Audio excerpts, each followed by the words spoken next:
সাংবিধানিক আদেশ জারি করা, এবং এই তর্কটা কিন্তু সুরাহা হয়নি। এই ধরনের সাংবিধানিক আদেশ জারি করার কোনো এখতিয়ার, বৈধতা বর্তমান প্রেসিডেন্টের নাই। জুলাই জাতীয় সনদে স্বাক্ষর না করলেও এনসিপি রাজনীতি থেকে ছিটকে যায়নি বলে মন্তব্য করেছেন জাতীয় নাগরিক পার্টির আহ্বায়ক নাহিদ ইসলাম। শনিবার রাজধানীর বাংলা মোটরে দলের কেন্দ্রীয় কার্যালয়ে সংবাদ সম্মেলনে তিনি কথা বলেন।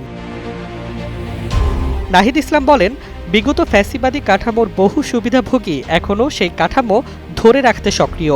কিছু রাজনৈতিক দল সমঝোতার পথে গেছে, কিন্তু এনসিপি যায়নি। আমরা জনগণের কাছে দায়বদ্ধ, কেবল আনুষ্ঠানিকতার কাছে নয়। তিনি আরও বলেন, জুলাই সনদে স্বাক্ষর না করে এনসিপি রাজনীতি থেকে ছিটকে যায়নি, বরং যারা সনদে সই করেও জনগণের আগ্রহ বা প্রত্যাশা প্রতিফলিত করতে পারেনি। 10 বছরের যাত্রা তো কেবলই শুরু। একসাথে গ্রো করার এই জার্নি চলুক আগামীতেও। পাঠাও 10 years of growing with you। তারাই মূলত গণ অভ্যুত্থান থেকে দূরে সরে গেছে। গতকালকের অনুষ্ঠান ছিল আনুষ্ঠানিকতা, এতে গণ আকাঙ্ক্ষার প্রতিফলন ঘটেনি। নাহিদ ইসলাম দাবি করেন, সনদকে আইনি ভিত্তি না দিলে এটি জনগণের সঙ্গে বড় প্রতারণা হবে। শুধু কাগজে সই করলেই সংস্কার প্রতিষ্ঠিত হয় না।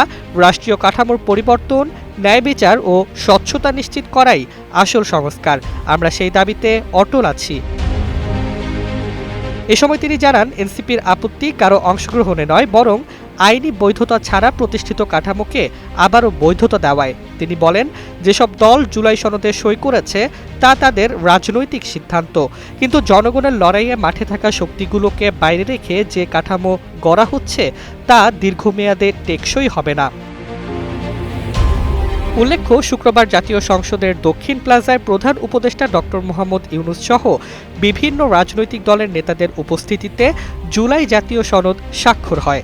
বিএনপি ও জামায়াত এতে অংশ নিলেও এনসিপি এবং 4 বামধারার দল সিপিবি, বাসদ মার্ক্সবাদী ও বাংলাদেশ জাসদ অনুষ্ঠানে যোগ দেয়নি। ডেস্ক রিপোর্ট, জয় জয় দিন।